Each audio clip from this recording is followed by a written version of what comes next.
దానికి ఏం చేస్తావు అంటే వ్యాయామం చెయ్యి. వ్యాయామం అంటే సాముగరిడీలు చేయమని కాదు, శరీరాన్ని నిలబెట్టు. ముందు మంచం దగ్గర ఉండకు. మంచం దగ్గర ఉన్నావో వాలిపోదాం అనిపిస్తుంది. అసలు ఏది కూర్చోడానికి దానికి లేకుండా నిలబడ్డం తప్ప మరో అవకాశం లేని చోట నిలబడు. ముందు విరుగుతుంది మత్తు. ఆ మత్తు విరిగిపోతే నీకు నిలబడ్డం అన్నదోటి వస్తే ఒకసారి నువ్వు ఆ ప్రకృతి వంక, పక్షుల వంక, చెట్ల వంక, వాటికి ఉన్న ఉత్సాహం వంక, అంత ఎండలో అలా నిలబడి మామిడికాయలు ఇస్తోందే, మామిడి పళ్ళు ఇస్తోందే, అంత ఎండలో అవి ఇచ్చినవి నేను చల్లగా ఉన్న చోట కూర్చుని తినేస్తున్నాను తప్ప దానిలో అరగంట నించోలేకపోతున్నానన్న భావన కలుగుతుంది. అందుకని ముందు అసలు నిలబడవు, వ్యాయామం చెయ్యి. అంటే ఏదో అటు ఇటు తిరిగి నిద్రపోవడం, అలసట, ఇది ముందు శరీరానికి పట్టినటువంటి జాడ్యాన్ని వదిలిపెట్టుకొని ఏదో ఒక పని పెట్టుకో.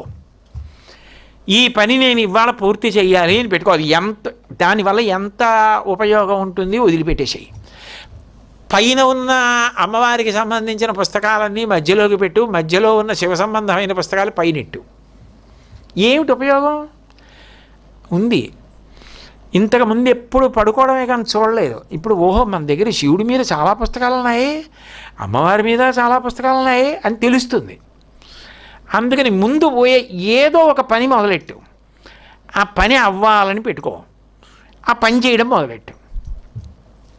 అవసరం ఉన్నా లేకపోయినా ఇవాళ ఓ 20 కుండీల్లో ఉన్న ఎండుటాకులు అన్నీ తీసేసి ఓ తాడుముక్క కట్టుకుని అన్నింటినీ కొమ్మలు దగ్గరికి కట్టి ఏదో చేస్తానని ఒళ్ళు అలిసి నిద్ర పట్టాలి తప్ప తినేయడం వల్ల నిద్ర పట్టేయకూడదు.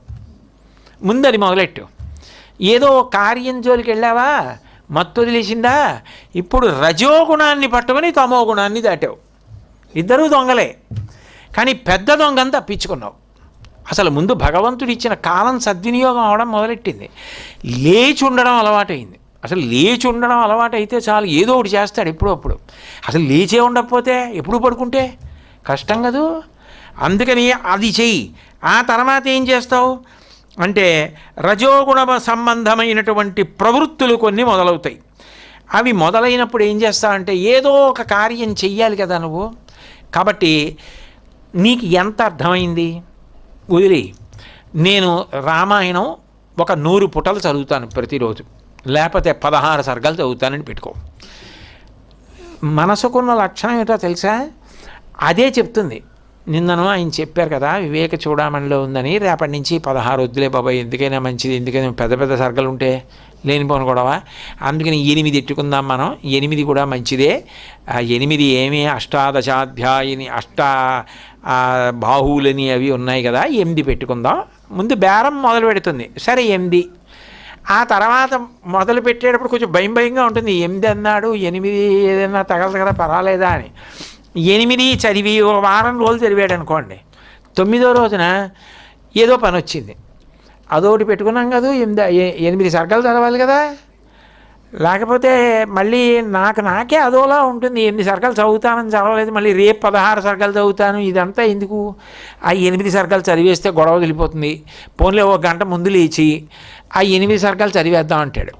ఈ 8 సర్గలు చదివేస్తుండడంలో ఏమవుతుందంటే